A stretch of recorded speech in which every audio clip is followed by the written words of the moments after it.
nobody ever talks about how do you get rid of stuff.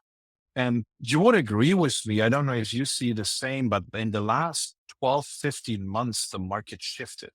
We went from a seller's market where you could just throw in something, it sells in 30 days to, oh my God, when I do this, just give it to a realtor, or that's the best thing, or list it on broker list. Somebody calls, I sell it in 30 days. It shifted to, oh, I'm really in trouble to sell it in 90 days or 120 days right now. How do I do that? What I see is when I look at the data from the partners we're working at today, and when I talk with land investors who are really successful, the first win, what you need to do is a really good market research. You need to know the markets you're going into. And I think they're really hot markets, and you need to build a business model that works for you. How do I mean that? There are a bunch of guys who just do assignment deals. They buy for 40, sell for 45, take 5 grand and do that on a long term. They have buyers lists, they're specialized in one area, they have the right realtor, they know their market. Or do you want to build a business that runs a little bit more on autopilot? Don't you want to deal with a seller? Do you want to buy your deals? All of that is possible when you use private money and have the right process in place. But be clear about in which markets do you go and what is your business model. I think that's the first thing. And a lot of people struggle with that. When I ask them, okay, how does your business model work? They can't answer that, not in particularly, right? So be pretty clear. Do you want to be a wholesaler? Do you want to be an assignment guy? Do you want to be a double close guy? Do you want to be a person that sits on their lots and just gives the market the time it needs? Do you want to be a subdivider? Do you want to be a entitlement guy? What do you want to be? It's always the first question I ask everybody. Be clear with them. In which markets do you want to be? Because there are A markets, high competition. You need to do a lot. You have people who work that areas for a long time, and you don't get good deals. We see that a lot. People are coming with comps up and bring properties to us where just saying, hey, that's too high. You're 30% over that, what it will sell for. And suddenly your 50 grand split is like a 10 grand split. And so market research is the first thing. We don't need to talk acquisitions, but know your markets and research them well. For example, I started my career in 5 counties in Florida. It's an interesting story how I find them. Maybe with time in the end that you can bring that up.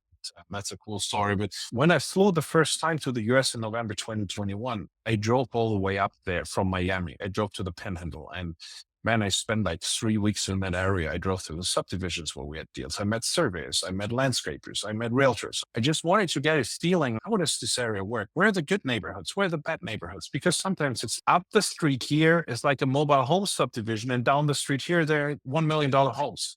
And you need to know that in your market. So no matter if you do your deals when you're in Florida and you do deals in Washington County, just spend some time there once you decided to do an area and learn to know it. Build your teams of people. I don't know, title agents, surveyors, landscapers, I don't know, realtors, that you have that team. This is the first good advice I would give everybody. Now let's talk dispo. When you have all of that, the most important thing is in the preparation of the deal, from my perspective. We do deals for other people, so we needed to learn how do other people do deals. And what we realized is that, first of all, we see a lot of contracts that are not enforceable.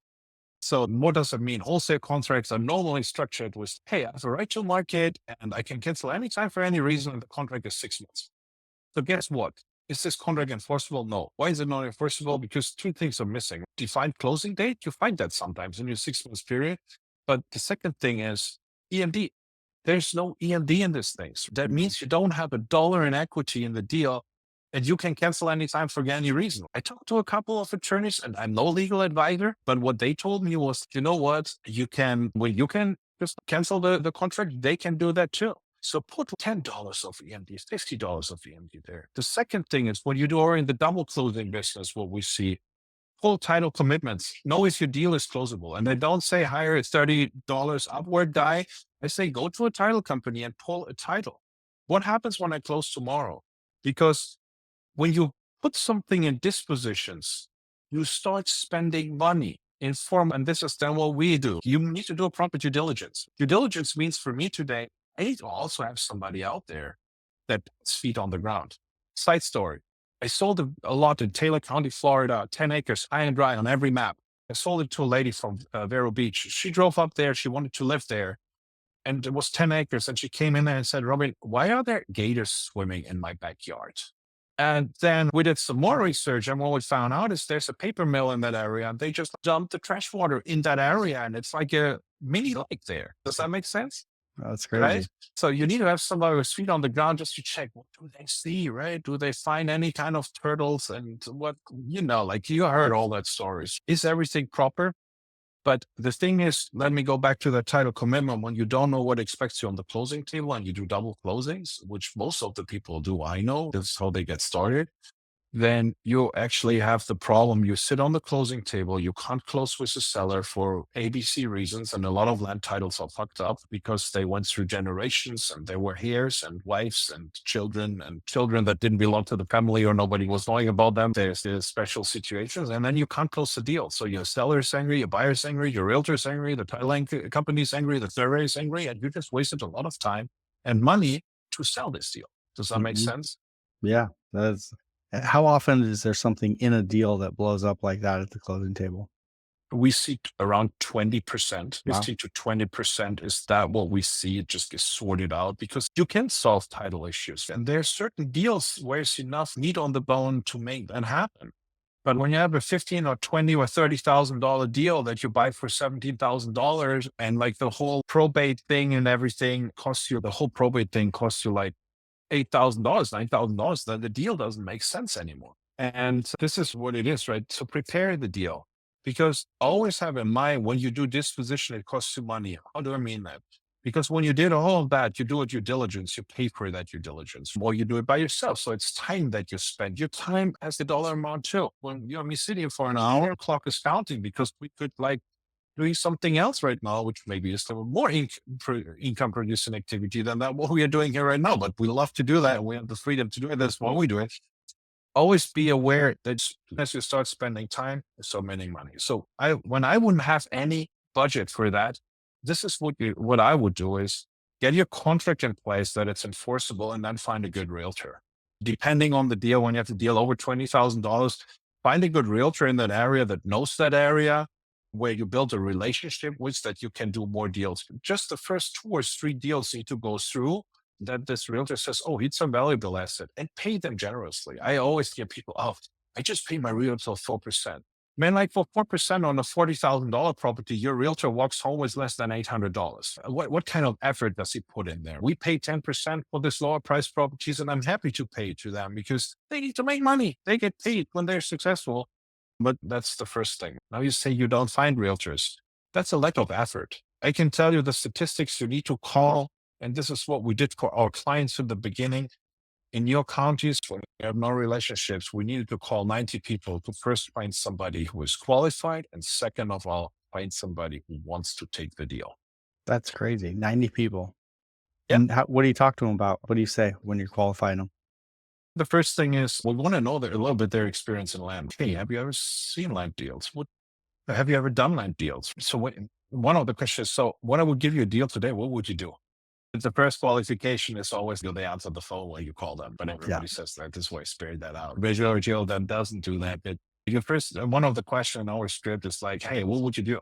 And then there are some certain things. Do they put a bandit sign out on the property? Do they have a buyer's list they would send an email? Do they know how to pump that land? This is really interesting because most of us, and this is what we see, know that pumping land properties is just really hard. And when you now go to average Joe will just do what? He will go to the MLS, pull a list of comps of this 4-acre parcel sold in that area and just give you an average about everything. But guess what? From this 4-acre comps, he pulls their comps which are cleared and fenced and have utilities and maybe a pad and are beautiful. And some of them have slope and some of them don't. So they compare pears and apples. So you really want to know, hey, what's your transaction history? Because you qualify them too. And that's probably the three biggest things we look for is like experience in land. The second one, like that they have a process in place that is marketing and do something else instead of just listing it on the MLS because it's not that. You want to have that.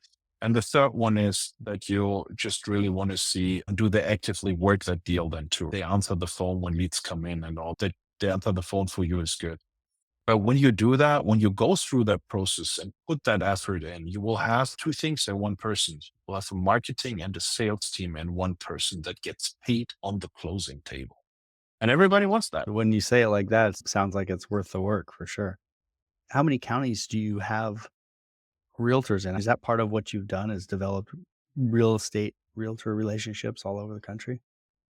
Yeah, as we do that, meanwhile, like nationwide, we have a system for that. It's a really crazy process about cold email outreach. We bought a database with all the realtors, and actually, we start when we get a property really advertising to get them on the phone, and then we work with an internal agent who qualifies these people. It's because we have so much volume. We have one person who just says, "Okay, I broker you generally," and then they have a complete different level of authority when they go in a call say, "Hey, I'm an agent. I work with the land pilot team. Here's a referral. I ask, I'm situated in Texas or whatever, and that lot is in Georgia, in Clayton County. Hey, would you be able to list that for me?" And this is what you build too. Like when you find one or two good realtors you're working with, you do a lot of volume and business with them. They will do that for you too. They need to see the sense and they need to trust you. Yeah. I think having good realtor relationships is the first key. And it's just work, man. But you don't need budget. It's just you and your phone and some time. And most of the people don't want to do that. This is what it is.